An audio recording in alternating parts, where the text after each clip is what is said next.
Right, good evening, everyone. For you guys who are here on the chat, um, please type hi, right, so that I know that you guys are here. Please type hi. All right, cool. So I'm seeing Belvi, Mikhail, Colin, Siva, Paresh, Christopher. All right, good, good. Now I've around 50 of you in the room. We have 130 people registered. And for you guys who are early, or for you guys who have registered as well, right? We have some of you guys on Facebook Live here as well. I know one thing. I know if you're here on a Friday evening, you are here because you know there is a shift that is happening around the world, not only in Malaysia. In the past 1 year, how many of you agree that technology have accelerated faster in the last 1 year compared to the past 10 years combined? If you agree with that, type on the chat yes, right?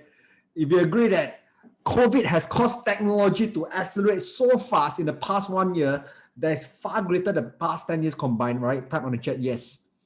Okay. Now, besides COVID making a shift, there is another shift that is taking place. In fact, it has already taken place before COVID.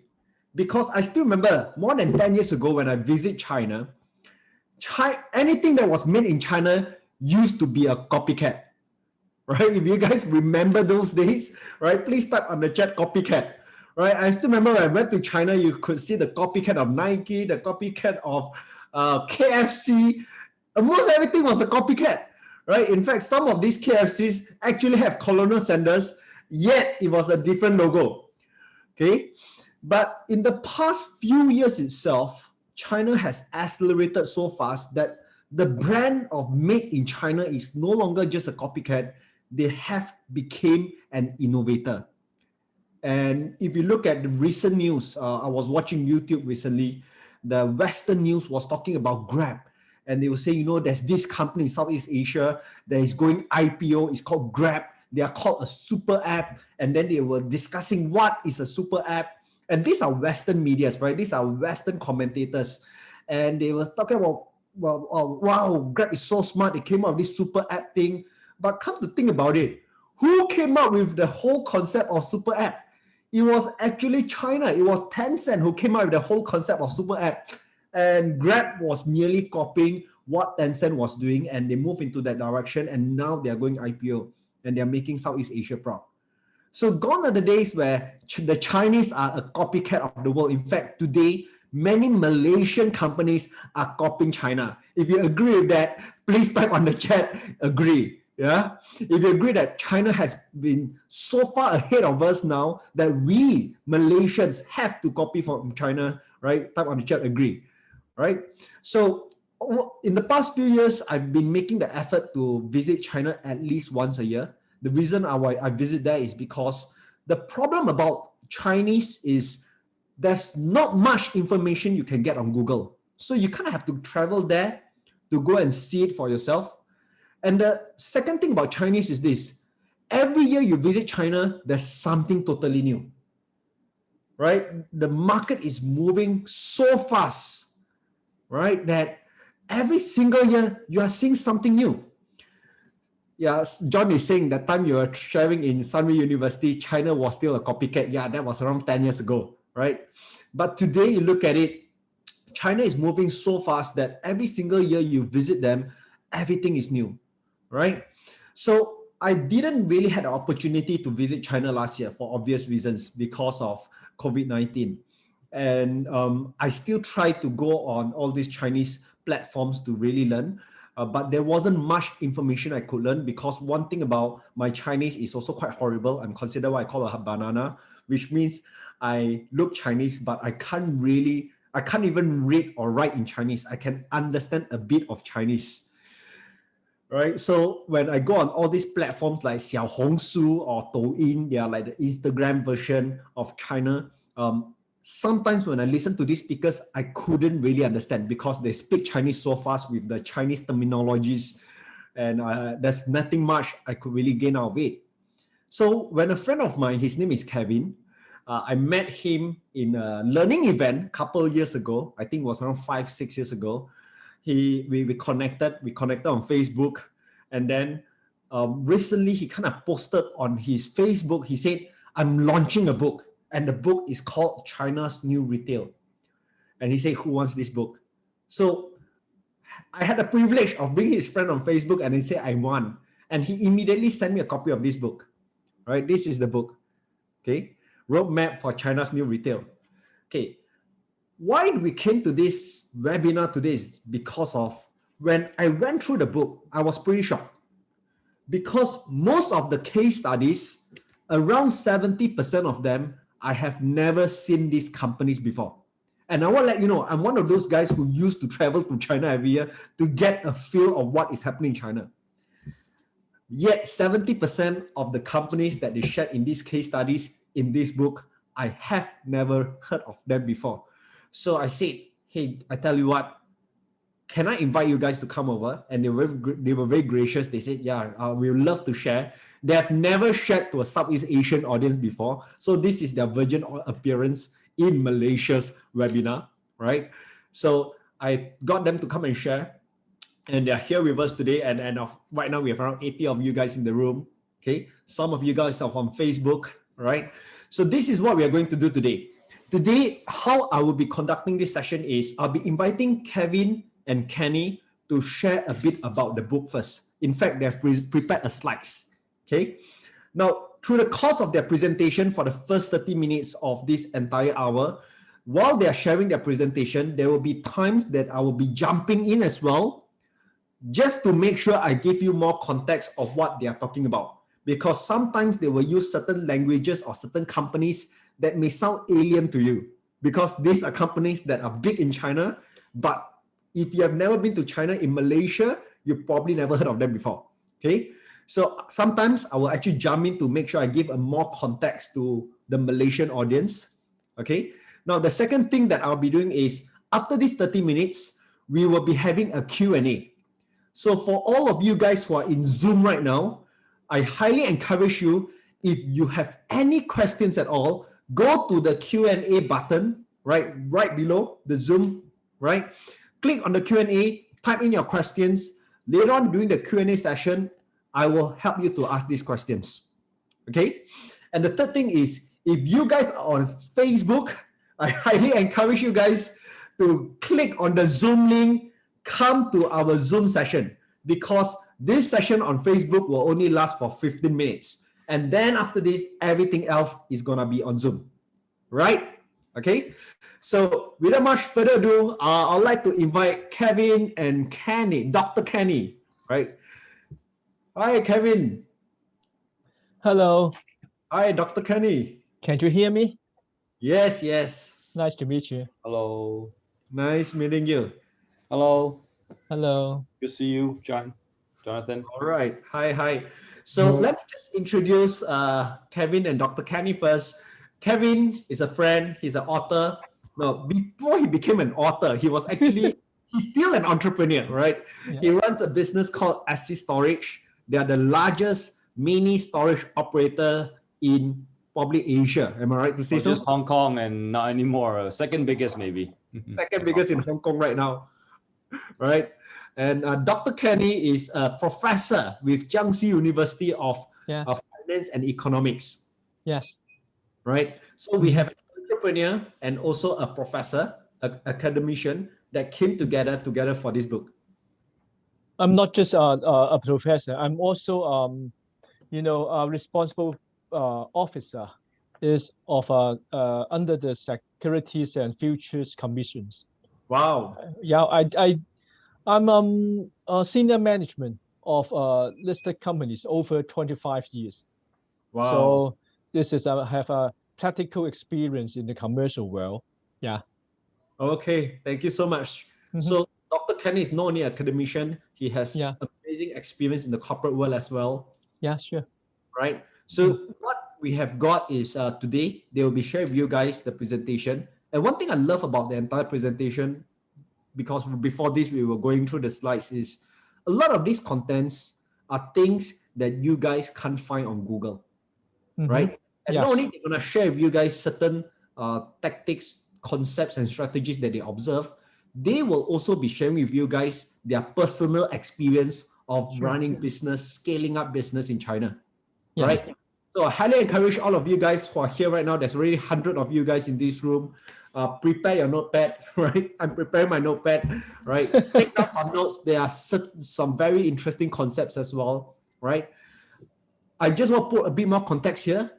While you guys are listening, you may say, hey, but Jonathan, all these things works in China. China is so big. Malaysian market is not so big. China is so different. Even their government is different. Malaysia, we don't even know who's our government right now. But you want to bear in mind, okay, I know that all these are different, but what you want to do is you want to look into what are the insights you can gain over here. What are the ideas that you can gain for you to lead in this crisis and transform your business, right? Okay, so thank you guys so much for bearing with me, right? So I'm gonna pass on to you, Kenny or Kevin. Okay. Okay. Maybe So, start with Calvin first okay. Sure. to explain some terminologies. Okay. Okay.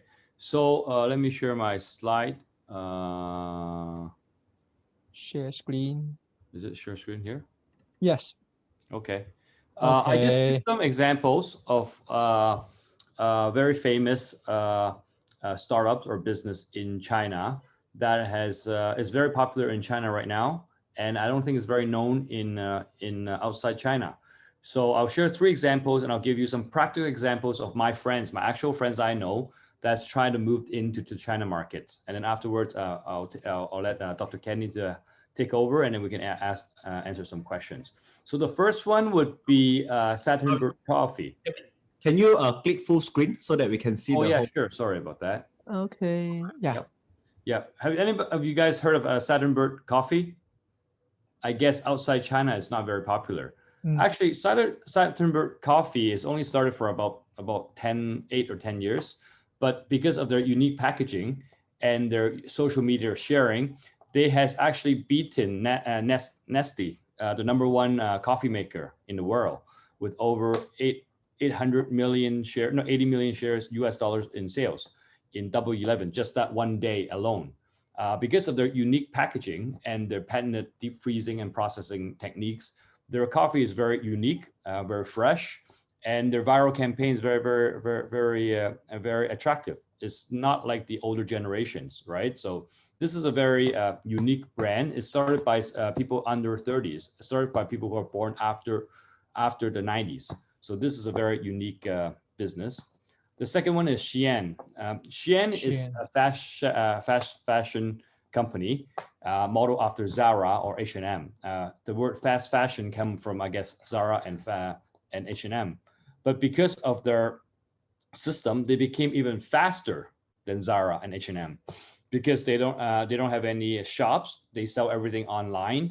Their cost is actually cheaper than Zara.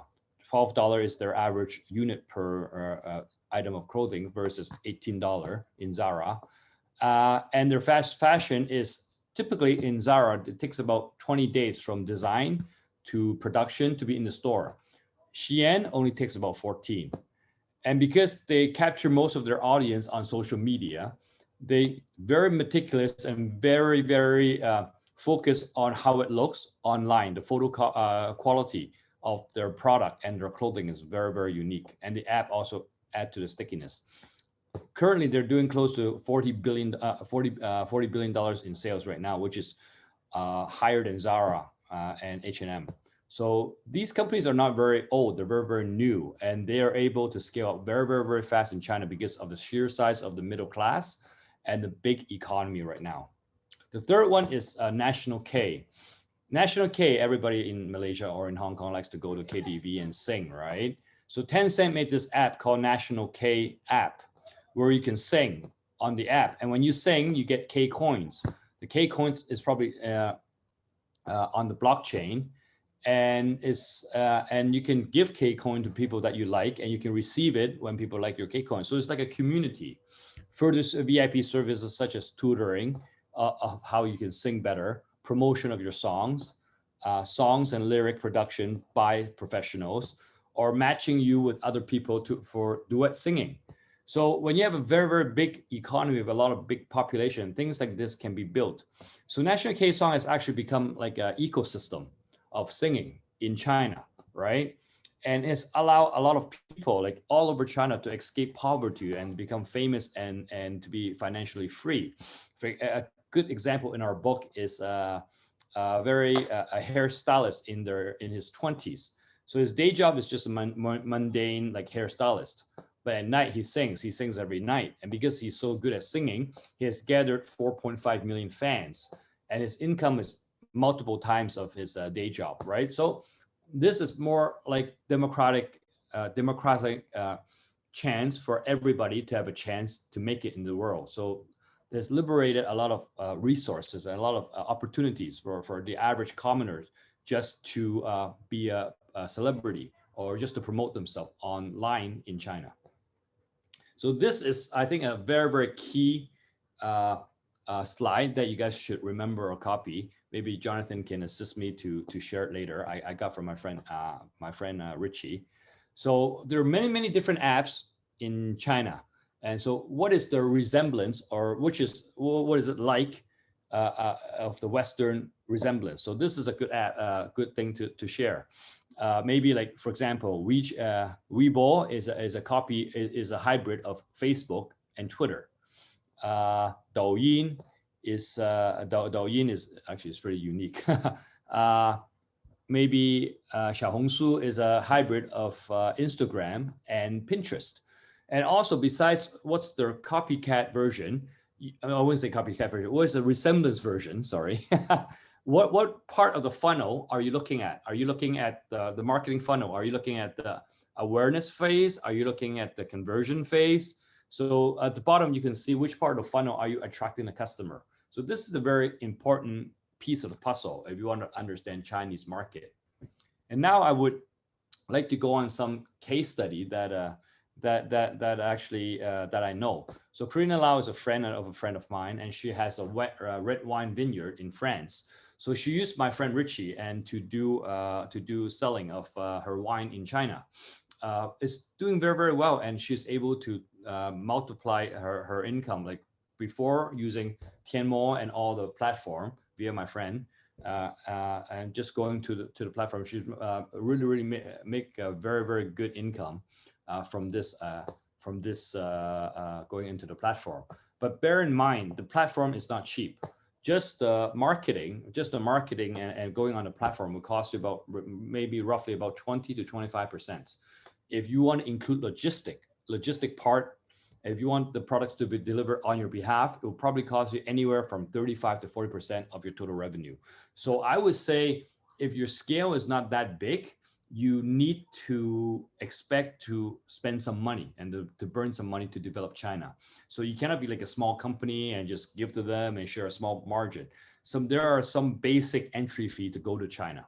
The other one is BDuck. I don't know if that's a very, very famous brand. Is by my good friend Eddie. So he's doing about $200 to $300 million worth of sales in China. He's been in China for about 10, 15 years. He's using all the platform, Tmall, Taobao, everything. But he has multiple offices in China. And according to him, China is not just one big country. The culture is different from the north, from the south, from the east, from the west. Every part of China, their culture, what they like, what they dislike is different. So if you want to do well in China, you have to understand that you cannot, not one size fit all. You have to know where you are and you have to fit culturally. And if you want to go north, it's a different set of culture, although it's shared by everybody. And finally, I just want to get you guys to understand the scope of the market potential of China. The population of China is equal to USA and Europe combined plus. So there's more people in China right now than all of America and Europe combined.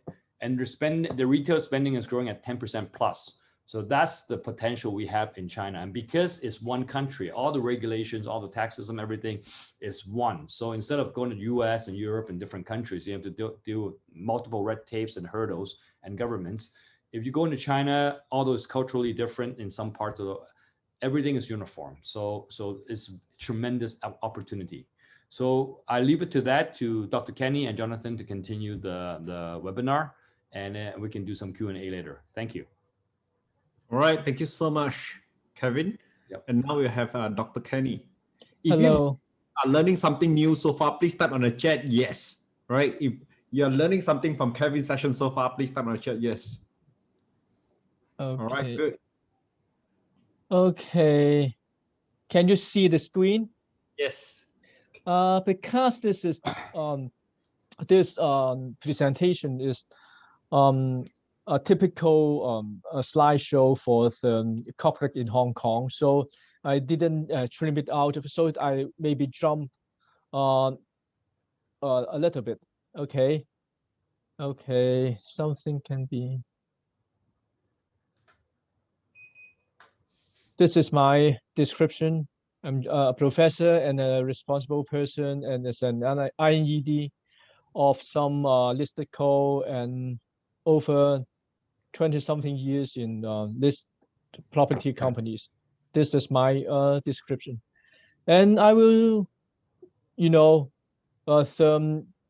more and more people are spending online for shopping, and and this is the increment, especially for the Chinese social commerce, increased a lot in the several years, and the percentage compared to other countries is the rate is a little bit is very great. It's about 36%, and this is Hong Kong. I won't try spend a lot of time on this because it's about the how to get the digital transformation. This is a full lessons for the corporate. It's about the customer experience, and I won't mention a lot on this. I wanted to share is this because I'm a KOL in Hong Kong and mainland China. The most viewed videos in Futu's channels is over 1 million, is 1.3 million. It's a short video about 5 minutes that I'm talking about options stock, because I wanted to like to have an experiment how I can get the attraction on this video to me. So I make some videos on futures, options, and about investment, and put it on the Futu's channel. Futu's is the largest stock trading community in Hong Kong. It's over 2 million subscribers. I got 1.3 million views. So I do know how to make videos that can get attracts. And I'm a practical guy to be KOL. So the difference between the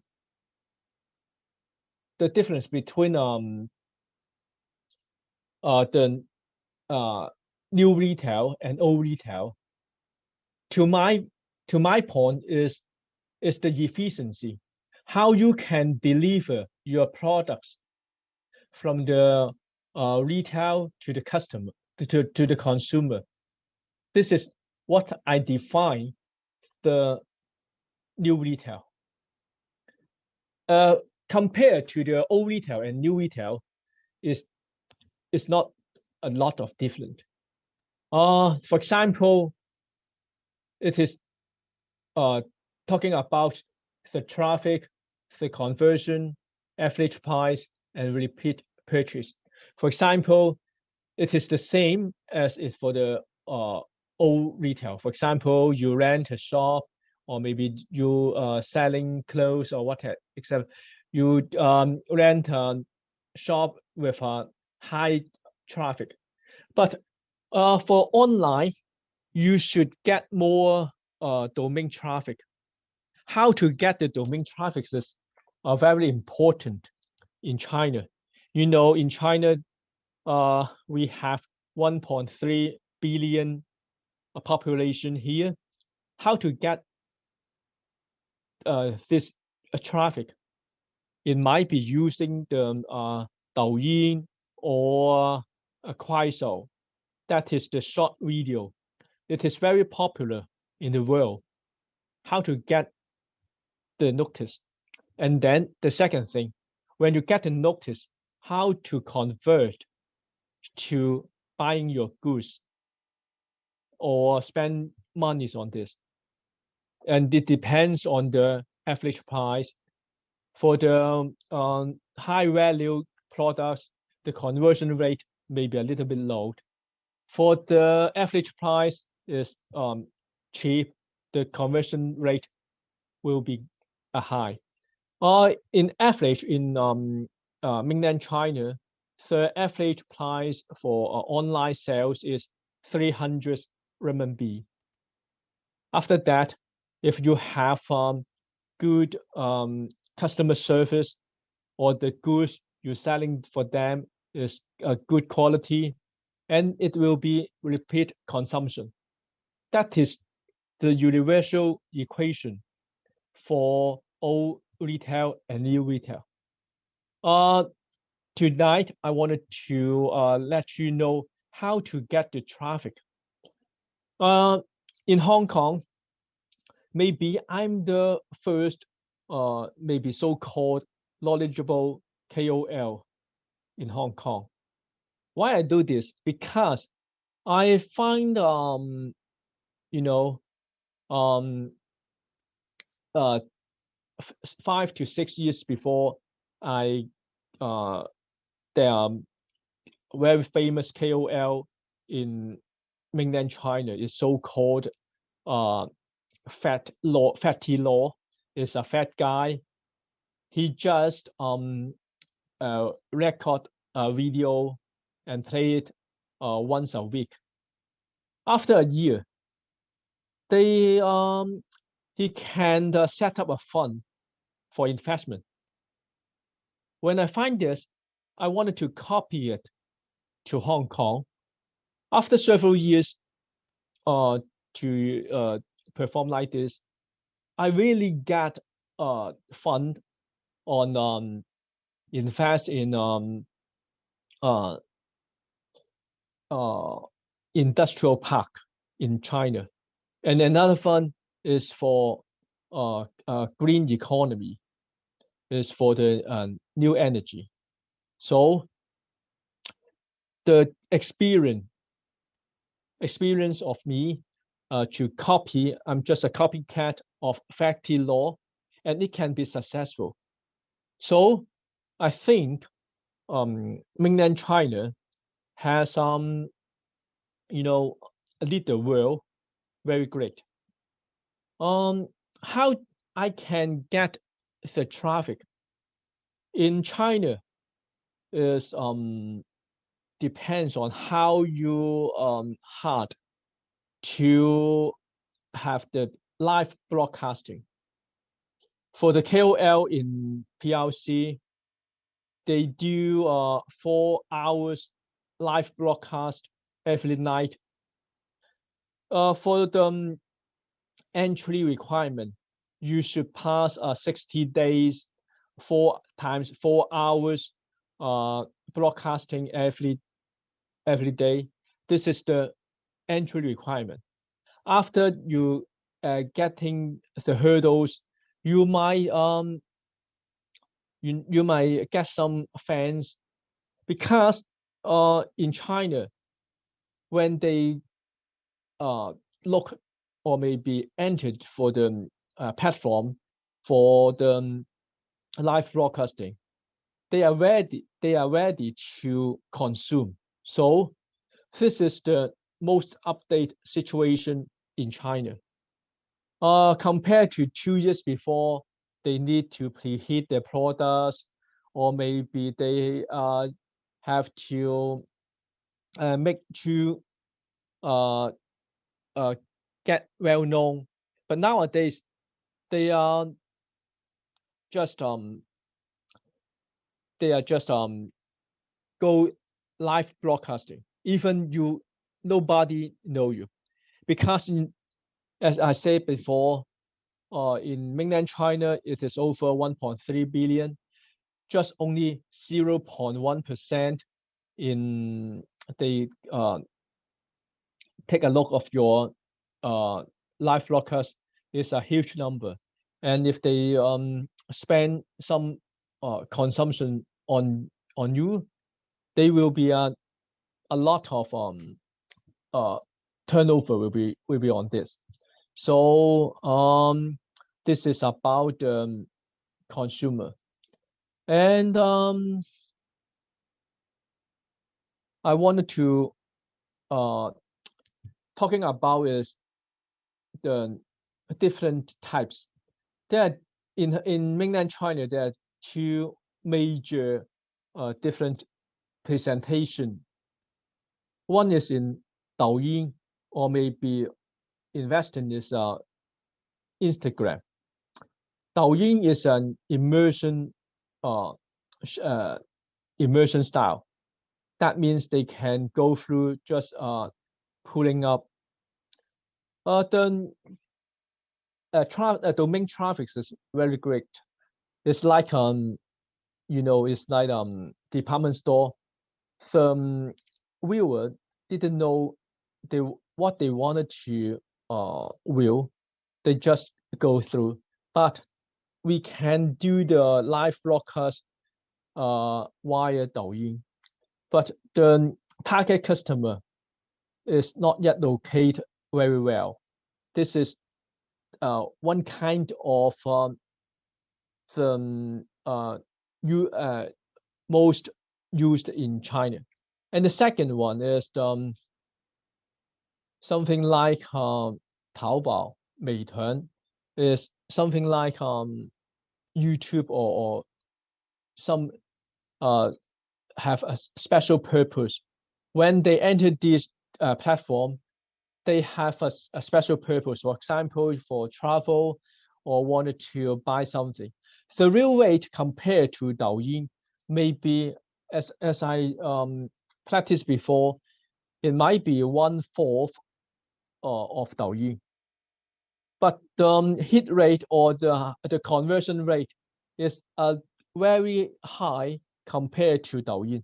So for the selling goods, if some Malaysian wanted to selling goods to China, you should better select the right channels you wanted to deliver your message for the customer. That is, I wanted to talk to you, and I wanted to go through one more. It's about the rule of marketing. In China, there is a very famous KOL called Miss Li Ji Chan. She is a KOL in the farming, selling the vegetables or all the farming goods to the customers. They are selling stories because Miss Li has the social currency, and they can trigger the guy they wanted to enjoy more the farming or a peaceful living in the farming, in the farm. They are selling emotion, and they get the right publicity, and the selling goods have practical value. But all the things she sell is the story. So this is the rule of marketing. No matter in Hong Kong or Malaysian or in China, have a good story is very important. In this book, I also share a story for theme park. One pretty girl. They say the amazing story is for a beautiful video, they can save the whole theme park. It might be very interesting for you. Maybe I'm just finished here and wanted to discuss with you guys. Okay.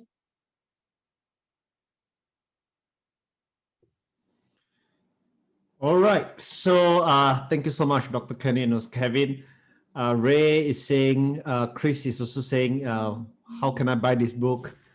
This book is not available in Malaysia yet, right? This is the first time Kevin and Kenny Dr. Kenny is making an appearance for Malaysian market.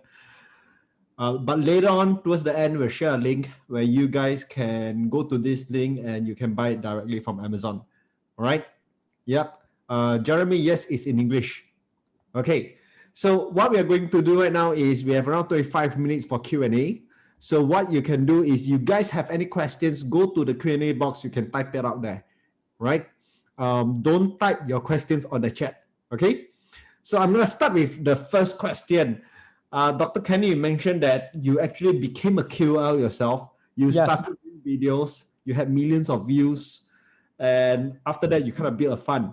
And then you also you also shared that you were looking at this case study of this lady, Lee something, right? Who was Lee Zichat. Lee Zichat, right? Yeah. My first time hearing this. Yeah. Yeah. So she's a farmer, am I right? She is an actress. She's an actress and not a farmer. They have a screen because most of the guys from the very poor place and go to the cities. They wanted to discover or maybe wanted to finding the trueness in the farm. So they selling the what is selling the emotions or selling the feelings to the workers in the cities. Yeah. So they buy the products from them birth, or maybe they wanted to get back to the farm. So they're selling story. Yeah. Yeah. So I totally agree that when it comes to getting attention on social media, whether it's Instagram of what we are doing using in Malaysia and what you guys use in China, you guys use just now you say Douyin, right? Or whether it's Xiaohongshu, is a lot about storytelling. Yes. But do you think that every entrepreneurs in today's market has to be a KOL in order for them to gain more attention? For example, the Xiaomi Lei Jun. Yeah. He sell over billions handset. Or for example, Dong Mingzhu, so selling the air conditioner. Yeah. Now in mainland China, all the boss is a KOL. Like Kelvin selling his Orange. Is it? Yeah. So you don't have to have the best quality or the best service. If you come from nothing and you have like a comeback story and you're always fighting hard, people will support you. So people will buy your product. Like obviously you have to be good to a certain degree, but they will support you because of where you're coming from or your cause and all that. And I think more and more people, especially in China, is buying into that story. So I think more and more bosses in China or around the world, just like look at Elon Musk, he does zero advertising, right? Yes. So you need to have your own story, and even if your product is not perfect, people will buy you just to route for you. Now people wanted to interact with the some business owner. They wanted to communicate with them. For example, Kelvin has a lot of fans in Hong Kong, even though even though he just run a storage, but they have a lot of fans. It's amazing. Yeah, Yeah. yeah. Thank you. Explain story. Yeah, they wanted to know more. Yeah. So your opinion is every entrepreneurs today, you got to look at how can you leverage on your smartphone to build a personal brand on social media to increase your social currency. Yes. Okay. Even though for the employee, because in mainland China, it is a must skill for facing to the camera for your expression. This is a must technique. If you are very fluent to promote their products, it can be more 500 more dollars for the salary. I This is think the fact. Yeah. I think the world has become so affluent where all the products and goods are so good that people wants to pay more for the story behind it, especially for Yes. employees. A lot of employees, they're not really surviving on your paycheck. But if you're bringing into a cause that they believe in, like Apple or like, I don't know, like Beyond Meat or something, then people would buy into that, whether it's your customers or your employees. So that's relevant in China. I think that's relevant in the West as well. Yeah. So since we are at the topic of key opinion leaders, some of you guys are wondering what is KOL. It means key opinion leaders. We have on the Q&A, we have Dato Yasmin Mahmud. So she's asking, Dr. Kenny, you said that it's important to build a story, to tell a story to build your KOL building, branding. So what story did you tell on stock trading that gained a million views? I just wanted to say that it can be fake because myself just reflect what we are believing, because you can't pretend some other bodies, some other one. For example, I upload 3 to 4 videos per day in YouTube. Why I do this? Because it's an exposure. Because I learned from China that how you hard is very important. For example, if you seen you every day in the YouTube, you will be very close, more closer than his father and his mother. Somebody's saying that, oh, I seen you, I see your videos every day. Then you build a close relationship with them. But I just take videos. If you broadcast every day and you have an interactive or very close communication with them, it will be friends. Especially in China, most of the guys are going to the city and for living, they sometimes in China it's not so uh, they wanted to get the connection with others. So broadcasting is very important because they have an interaction. If you become friend, you can sell everything to them. So when you do broadcasting, Facebook Live and all, the Yes. Chinese version, right, you actually build more trust with your consumers because they keep seeing you. And you also mentioned, you caught me when you said that you do 3 to 4 YouTube videos a day. Yeah. How many hours do you spend creating contents and doing recording? Okay, it's a good question. You know, a soccer player is very hard, but a commentist, you know, you comment the soccer, it's not so tight. For example, I just read newspaper every day, and then I just pick 2 to 3. That is very interesting because I just comment, oh no, what, and that just all. I take 5 videos within half an hour and upload to YouTube every day, and then you will get friends. And most of the topics you can use by humanity AI. That, oh, you think this is a talk of the town? For example, I just got a very high view rate is about singing contest in Hong Kong. A lot of young guys get into the singing contest. Oh, I got a lot of view of them. So you So- share very relevant Yes. information of what's happening right now.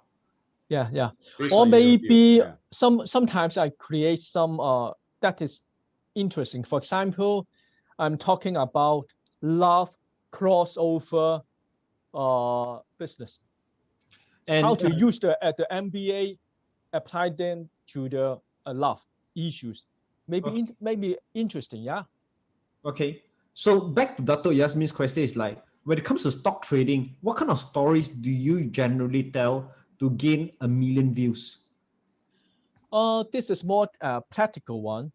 I didn't using and pictures and talking about time decay. I'm just from a lady to old ladies. It may be a time decay. I use these examples. It's a story. Yeah. Storytelling. For example, I said, in the teenagers, it's like a football. All the few players, they wanted to grasp the soccer, the football. But when the aging is go to 20 and 30, it's like a basketball, just 3 wanted to own the girl. But for the 40s, it's like a tennis, it passing away and it wanted to. And for the 60s, it's like golf and then hit away from you. So using these stories, and they may be interesting for them. So the view rate is good. Yeah. Yeah. So I guess today, as a business owner, all of us, people want to not only buy your product, before they buy, they want to trust you, they want to know you first. Yes. And this is where we got to look into how can we use our social media to let Yes. people know who are the people behind the brand. Yeah. I think a key success of Dr. Kenny is Futu is a highly traffic website in China. So Yes. you have to have a lot of fish there first, right? Yeah. And his book of contents where the number one key is to teach them how to make money, which is the number one thing is on their mind. Yes. And from that on, he leveraged that audience eyeball to promote his own brand. And eventually, I think those customers or those eyeball would move from the Futu platform to Dr. Kenny's own personal platform via WeChat or Taobao or Weibo or whatever. But you got to know where the fishes are, and you got to talk their language first to convert them. You cannot go to to an open space and just talk, and there's nobody there, right? So you got to know where everybody is. You got to say things that's relevant to them, and slowly get them to endorse your brand, and you're going to move them from the other platform to your own platform. That's how you become a KOL, in my opinion. All right. In China, there are a huge population. There are different style can match them. For example, Kelvin, the market sector is differentiate from me because he is handsome and the age group may be 10 years lower than me. So the spectrum is very great. So if you show your trueness, I think you should attract the for the law of attraction. You might attract some bodies to you. This is the magic.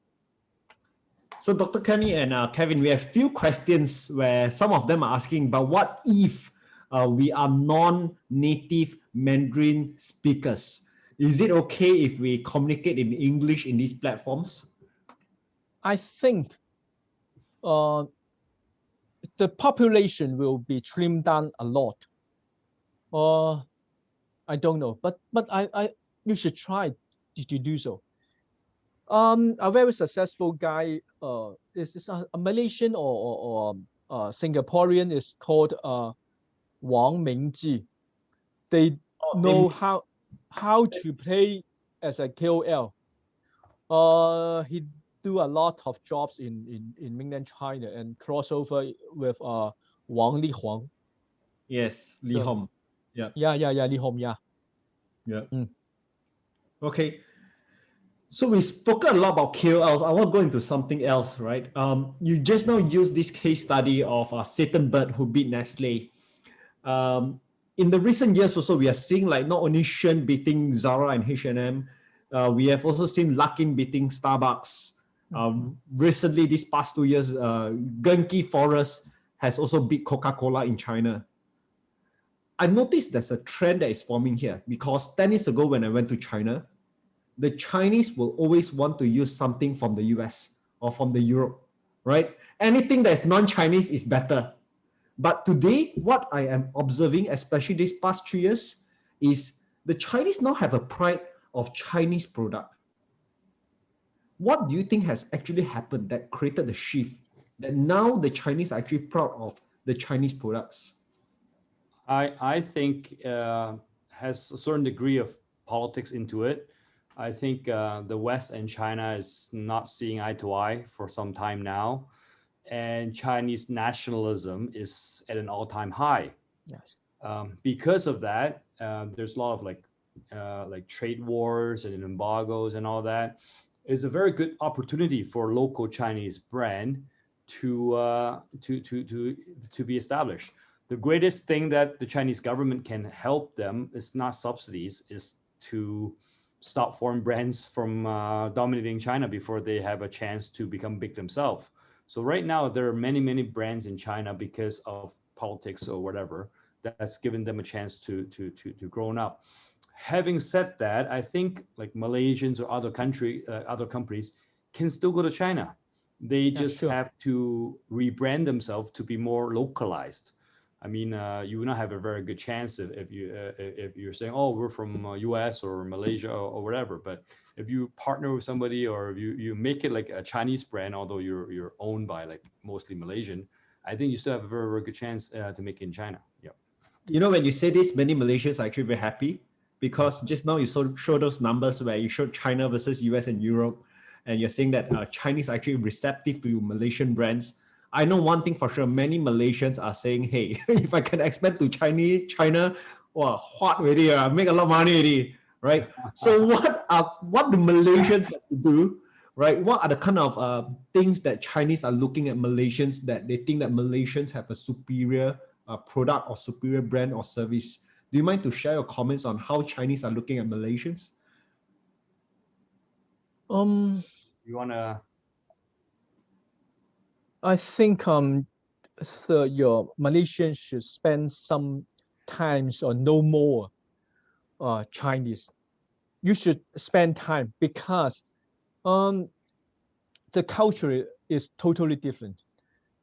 When you hit the pain point of the customer in China, they wanted to explore more because the income increased gradually. They just don't want to buy local things in mainland China. They wanted to explore more, and then they can share to their friends via the handset or what else. For example, the case that shown by Kevin is the sentient bird. It is winning is the package 1, 2, 3, 1 to 7. It is amazing. You should get the pain point, especially for the teenagers. You should spend a lot of time to know what they need. Because I'm a 50 plus old man, I don't know what they really do. I just focus doing sharing my views and focus on the same age group. So I just know this. But if we wanted to enter China, the most consumption power is for the teenagers and the 20s is the 2000 after. So you should spend a lot of time, or maybe I have a gentleman called Richie. Will be 2 weeks later. We share the experience to you. Yeah. So guys, for you who want to know how can I get into China, just want to let you know, we have already scheduled a speaker called Richie Yong, who is a friend of Kenny and also Kevin. Yes. He is a man who is very well versed when it comes to helping brands to go to China. Yes. Is the founder of the new China New Retail Association that has includes me and Dr. Kenny as Yes. advisor and a board Yeah. member. The sole purpose of this association is to help foreign brands to go into China, voila, and to help Chinese brand go international. Yes. So as you can see, it's a big, big market right now, Yes. and everybody wants to get in. Yeah. So you guys, know, those- Kelvin and I are living in Hong Kong, but Rich is living in Shenzhen. So he know the changes than me, than us, you know. Okay, yeah. So guys, do stay tuned. We have scheduled Richie Young as one of the speakers in the upcoming events as well. He'll be Yeah. sharing about e-commerce, Chinese market, what are the things to look out for. Okay, now I'm gonna go into technology, new retail as well, because that's the main topic here, right? Just now you also mentioned one thing. You said that Chinese is very different. China is big, right? You have the north, west, east. They all have very different culture. Yes. So what do you think certain brands are doing right for them to actually reach out to the entire China? Because this is something in Malaysia as well. Malaysia is also very different. Although Malaysia is much smaller than China, right? Yeah. But the way to serve the Chinese market versus to serve the Malay market is totally different. Although we are all Malaysian, right? So one of the things I love to hear from you guys is for China, which is so big, what is it that certain brands are doing right that they are able to serve the entire Chinese market? It depends on your goods. You know, some of the some of the province, they taste very spicy. For example, southern part that not so taste so spicy as in the western part is called Chongqing. They can taste a very they can eat very spicy things. So you should know what the culture and the difference between north and west and south and east, south and west, south and north and west and east. You know, you I should know also, that. I also think that if you're a big enough brand, you cannot just open a Chinese office because that doesn't make sense.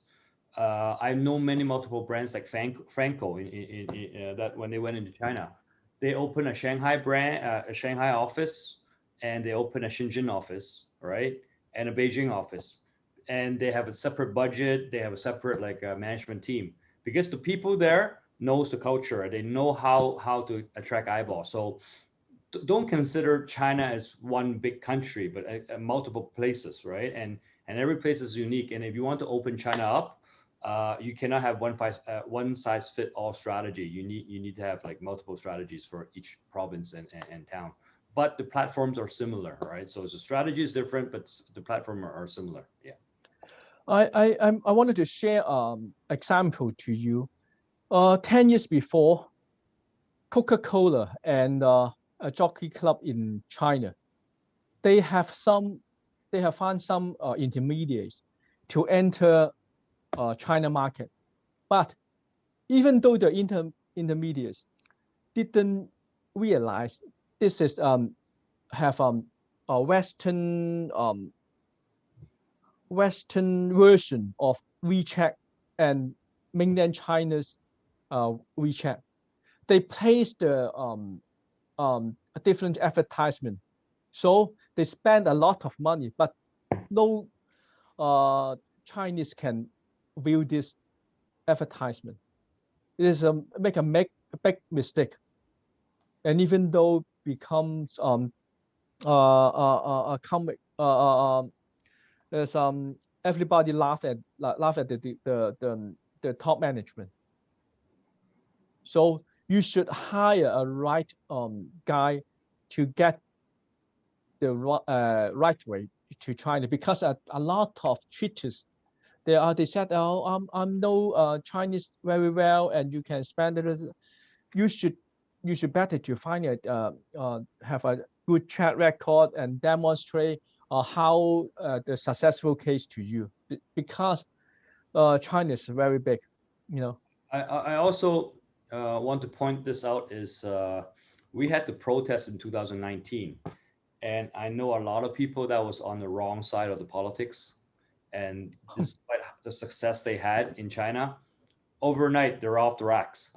So if like a platform like Tmall or Taobao can make you super successful overnight or in a very short period, they can get you out of sight from the entire Chinese population in a matter of days, right?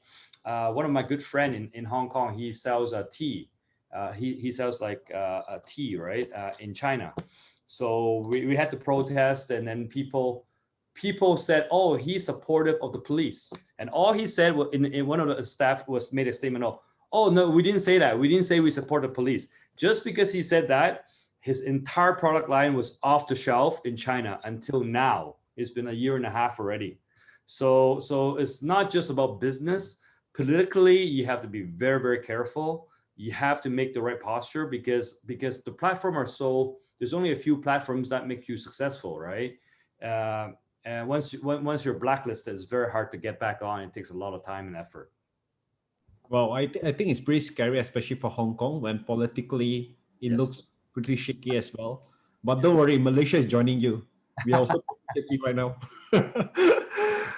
Okay, do you mind sharing like what are the trends of e-commerce enablers for retailers and brands in China? Because some of the brands we have, some of the business owners we have in Malaysia, they have products, and having this session, they actually want to know like what are enablers they can work with, right? So do you mind to share like some of the trends that you guys are seeing? I know Richie is coming, right? But to satisfy our viewers who are with him right now, it's already 9:30. This is probably my last question, right?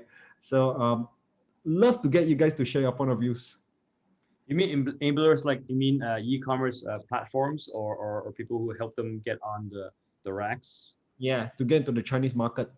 Okay, people like Richie or his association, there are many of these third party, like we call them digital marketers or people who help you in a sense, right?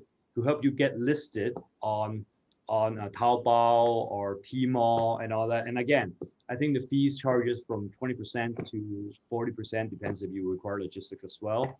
And there, I think there's a minimum charge, right? So again, you got to talk to Richie about this for more.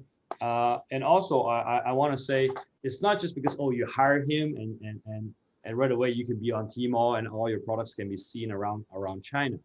I think they have a system. You have to join into their what do you call it, co-marketing activities. So just say if they're having we're having a street event promotion in Shanghai, you got to pay somebody to be in that Shanghai promotion just to earn points. You cannot pay and just be on the racks. We have this promotion, we have this real live promotion in Beijing.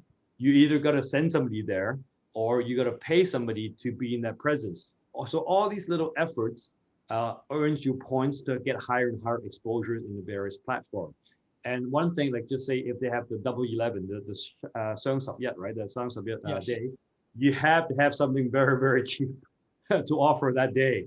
So if you're not joining the party the way they want you to join the party, even if you pay, I think your exposure is it would be limited. So generally, when they do all these 11-11, 12-12 singles day, everyone sells so cheap. Do they actually make money from those sales? Or is that a time where you just want to acquire customer first and then bring them to your ecosystem and then make money later on? What do you think, Dr. Kenny? Do they make money on the Double 11? I think so, because the volume is so great. They can have a bargain with the manufacturer. That is my point of view.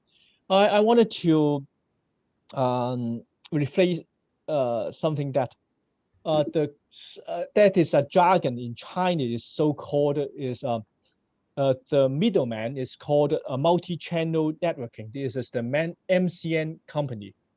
They will help you how to enter China, from selecting goods and acquiring KOL and for the goods delivery.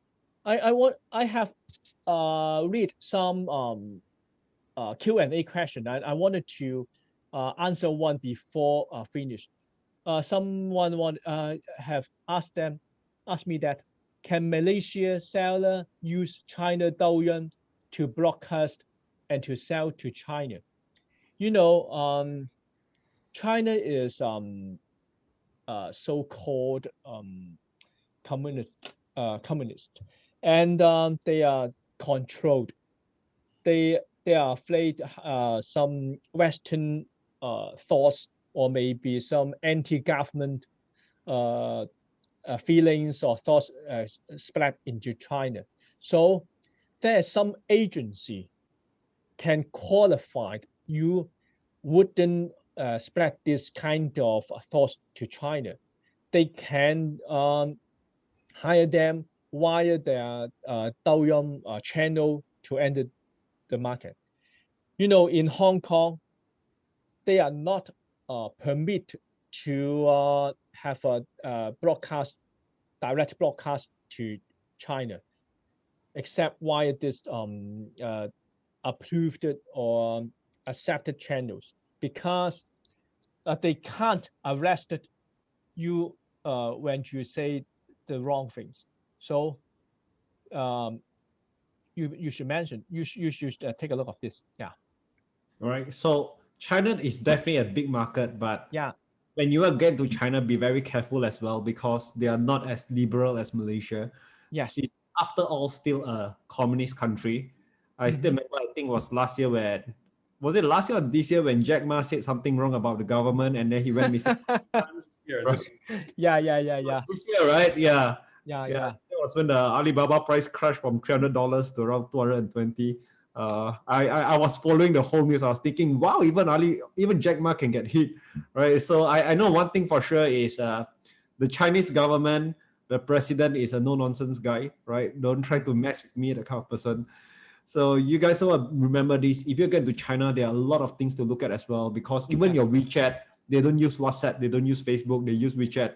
Everything you type on the WeChat is all being monitored by their AI. And they probably have the best AI in the world right now. Right? Yeah.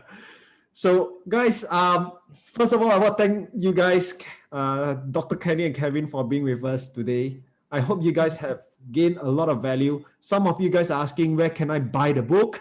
Right? Tim, can you share the link where if you guys want to grab this book, there's so many things that was being covered here. Unfortunately, we only have an hour. They cover about O2O, online to offline, the omni-channel model. They also cover about KOL versus KOC, right? Yes, key yeah. leaders versus key opinion consumers as well. Yes. Right?